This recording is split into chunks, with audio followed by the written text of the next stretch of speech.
कहमा हेरल जित बावन हो तनी हमका बता दा।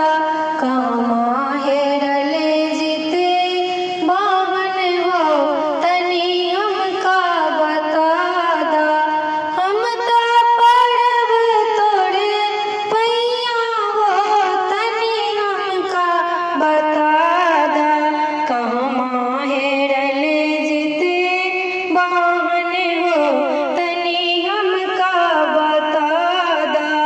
गाँव में ढूंढे गलियों में ढूंढे, गाँव में ढूंढे गलियों में ढूंढे, नदी के पानी छुपाइले हो तनी हमका बता दा। कहमा हेरल जित बावन हो तनी हमका बता दा। हम त पड़ी तोरे पैया हो तनी हमका बता दा। बाड़ी में ढूंढे बगीचा में ढूंढे, बाड़ी में ढूंढे बगीचा में ढूंढे, नेनुआ के पत्ता छुपाइले हो तनी हमका बता दा। कहमा हेरल जित बावन हो तनी हमका बताई दा। कहमा हेरल जित बावन हो तनी हमका बताई दा।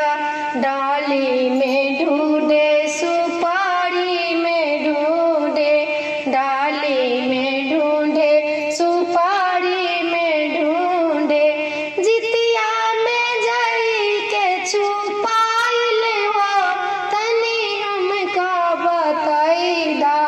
कहमा हेरल जित बावन हो तनी हमका बताई दा। कहमा हेरल जित बावन हो तनी हमका बताई दा।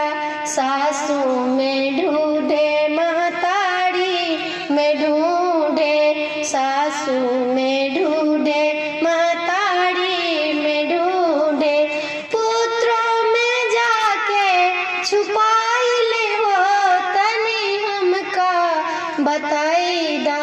कहमा हेरल जित बावन हो तनी हमका बताई दा। हम त पड़ी तोरे पैया हो तनी हमका बताई दा। हम तो पड़ी तोरे पैया हो तनी हमका बताई दा। पुत्र के देवता मोरे जीत बाहन, पुत्रों के देवता मोरे जीत बाहन, बेटा के रक्षा कैलन हो तनी हमका बताई दा। कहमा हेरल जित बाहन हो तनी हमका बताई दा। इस वीडियो में इतना ही था। आप लोग को अच्छा लगे भोजपुरी गाना तो चैनल को सब्सक्राइब करना मत भूलिएगा। जरूर सब्सक्राइब कीजिएगा, कहिएगा जरूर भूलिएगा मत। जय मिथिला, जय माता जी, जय जितवाहन।